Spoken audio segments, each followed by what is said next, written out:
Halo teman-teman semua. Welcome back to M2TV. Hai, kenalin aku Tita dari angkatan 2020. Hai semuanya, kenalin aku Cia. Halo, kenalin nama aku Aska dari Humas 2020. Di hari ini aku, Audrey Manuputi dari Humas 2020, bakal nge-review 3 film tentang public relations. But before we start, jangan lupa buat subscribe di channel Hima Humas dan juga like videonya ya. Check it out.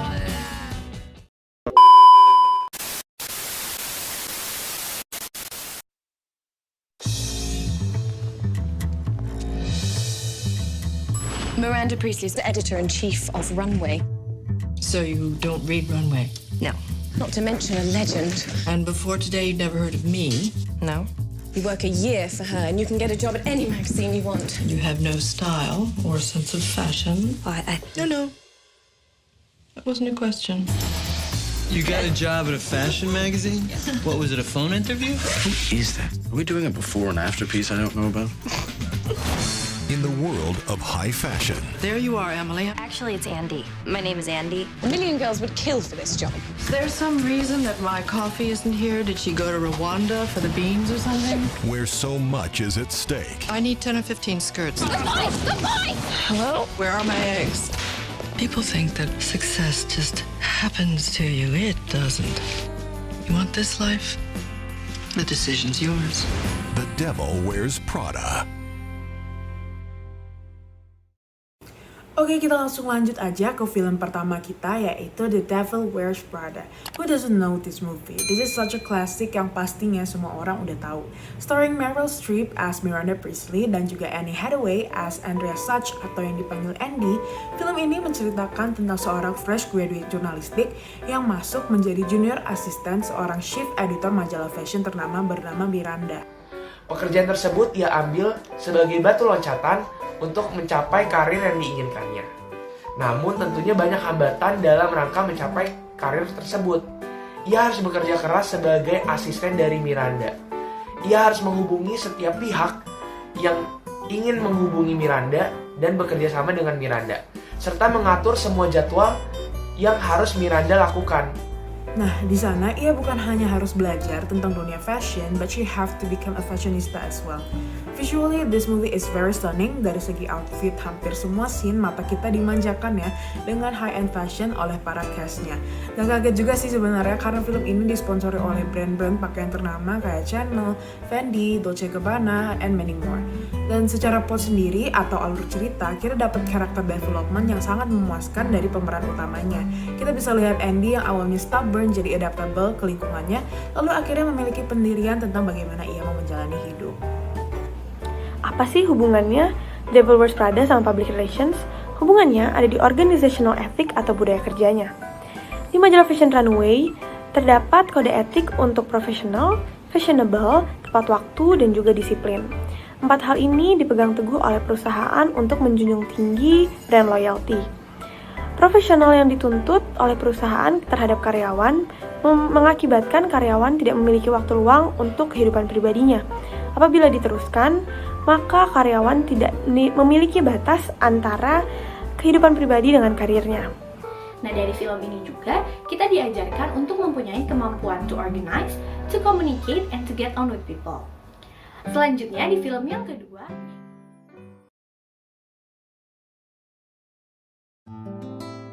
When I was 7, most of my friends stopped believing in magic.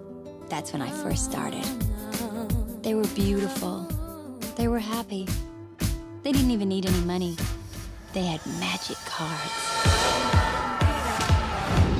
Rebecca Bloomwood. Dress, Zac Posen. Belt, Todd Oldham Vintage. Bag, Gucci. You know that thing when you see someone cute and he smiles and your heart kind of goes like warm butter sliding down hot toast? Well, that's what it's like when I see a store.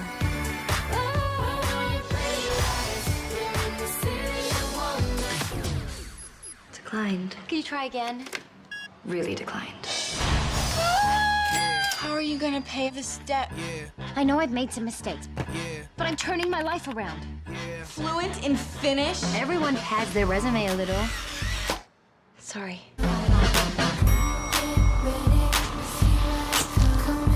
You took a job at a savings women's magazine. Don't you think that's kind of ironic that Rebecca Bloomwood is advising people on how to handle money? Gucci boots! I saw him first. Give them to me!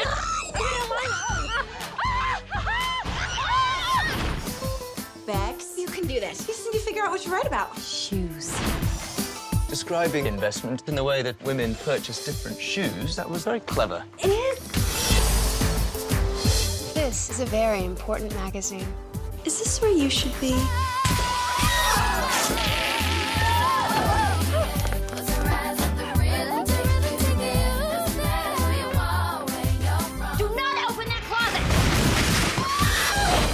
What I really need is a black Vanice shoe in the size 10. You speak Prada?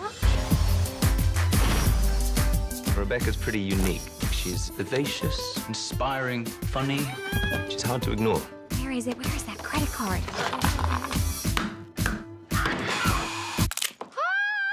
Confessions of a Shopaholic. I remember from your resume that you speak Finnish. There's someone very excited to meet you. Jani. Ah, hei hei. Hey, hey, hey. Onpa hauskaa tavata toinen suomalainen täällä. Siitä lähtien, kun mä oon täällä Amerikassa. Men like you are the reason I left Finland. Hello? Lalu film yang kedua adalah Confession of a Shopaholic.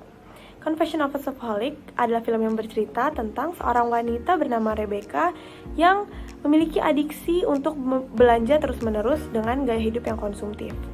Film bergenre komedi drama ini diadaptasi dari novel yang menceritakan perjalanan Rebecca, seorang jurnalis muda yang gila belanja, ingin mengobati kecanduannya.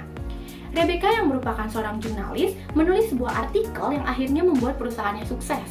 Tetapi karena latar belakang Rebecca yang mempunyai banyak hutang, akhirnya ia dikeluarkan dari perusahaannya. Nah, sebenarnya ia bercita-cita untuk bekerja di sebuah majalah fashion ternama. Namun secara tidak sadar, ia justru mendaftar dan mendapatkan pekerjaan untuk menjadi penulis di sebuah majalah keuangan. Beda banget ya. Nah, tapi di sana ia ternyata menjadi terkenal nih karena ia menulis rubrik yang menjelaskan tentang ekonomi dan keuangan dengan bahasa yang mudah dimengerti oleh orang awam. Vibes filmnya itu benar-benar mirip sih sama The Devil Wears Prada, tapi menurut aku yang buat film ini beda adalah the lightness of the movie. Sangat jauh lebih ringan daripada The Devil Wears Prada. Komedi dan pesannya itu pastinya dapat banget dong. Nah, kalau menurut aku di film ini tuh mengajarkan kita bahwa menulis adalah salah satu senjata bagi PR. Dan personal branding itu penting loh.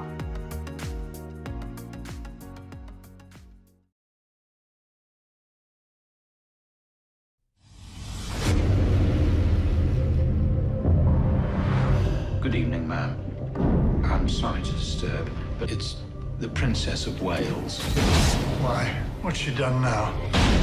Have some very sad news to bring you. Diana, Princess of Wales, has died after a car crash in Paris. The Prime Minister, Tony Blair, is about to make a statement. Princess Diana touched the lives of so many others. She was the people's princess. No member of the royal family will speak publicly about this. Diana's no longer a member of the royal family. What are you talking about? Charles, this is a private matter. We do things in this country quietly, with dignity. Will someone please save these people from themselves? Questions are being asked about why the Queen hasn't addressed her subjects at this time of national grief. The Prime Minister for you, ma'am. You've seen today's papers. 70% of people believe that your actions have damaged the monarchy. Who does he think he's talking to? You imagine I'm going to drop everything and come down to London before I attend to my grandchildren. Then you're mistaken.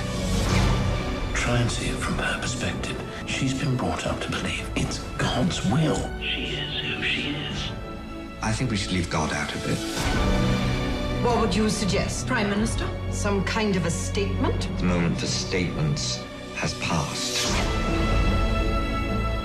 Are you all right? Something's happened. There's been a change, some shift in values. Maybe he's got a point. What if my actions are damaging the crown? I prefer to keep my feelings to myself. Foolishly, I believe that was what the people wanted from their queen. When you no longer understand your people, maybe it is time to hand it over to the next generation.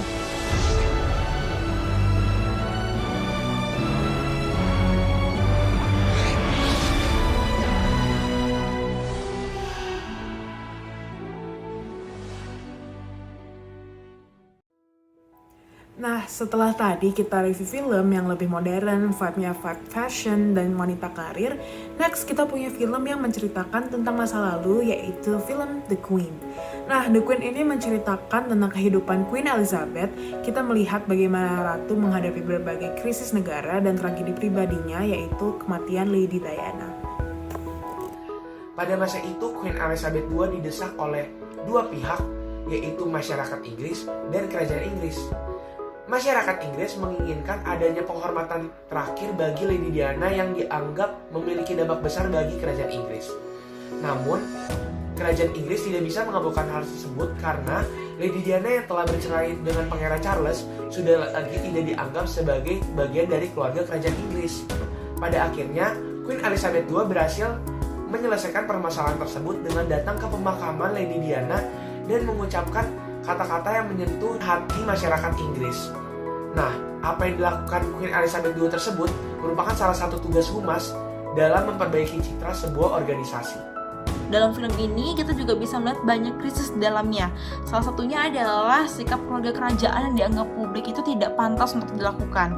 Hal ini didukung oleh tidak adanya pernyataan juga ucapan belasungkawa, tidak adanya bendera yang dikibarkan setengah tiang, ataupun tidak adanya keluarga kerajaan datang ke Buckingham Palace untuk menyapa para warga yang sedang bersedih. Nah, di sini tuh aku melihat ada cerminan dari tugas PR. Contohnya adalah Tony Blair sebagai orang yang selalu menyalurkan aspirasi masyarakat kepada ratu. Di sini tuh ia ingin mengembalikan citra dari kerajaan, apalagi ratu yang sudah hancur akibat silence yang dilakukan. Nah, yang kedua itu di akhir cerita nanti akan digambarkan Queen Elizabeth yang turun berjumpa dengan publik dan melakukan kemauan dari publik meskipun itu melanggar dari tradisi kerajaan. Nah, hal ini dilakukan untuk sebagai upaya dalam mengembalikan image kerajaan dan juga mendapatkan kembali kepercayaan publik. Nah, untuk rating film sendiri aku kasih 8 karena dari film inilah kita tuh bisa tahu nih cara pandang dari si kerajaan dalam kematian Lady Diana sendiri. Karena kan seperti kita tahu sebelumnya kalau misalnya kerajaan ini emang gak peduli lagi kepada Lady Diana, tapi kita gak tahu faktanya kalau misalnya terjadi pergejolakan batin, juga adanya perseteruan antara internal dari kerajaan dengan sang ratu sendiri. Segini aja review film dari aku. Overall film ini bagus banget, cocok banget untuk kalian tonton, dan thank you. Nah, itu dia 3 film yang teman-teman Humas semua wajib banget ditonton. Boleh dong komen di bawah film mana yang paling kalian suka atau yang pengen banget kalian nonton abis ini. Segitu aja dari aku. Bye!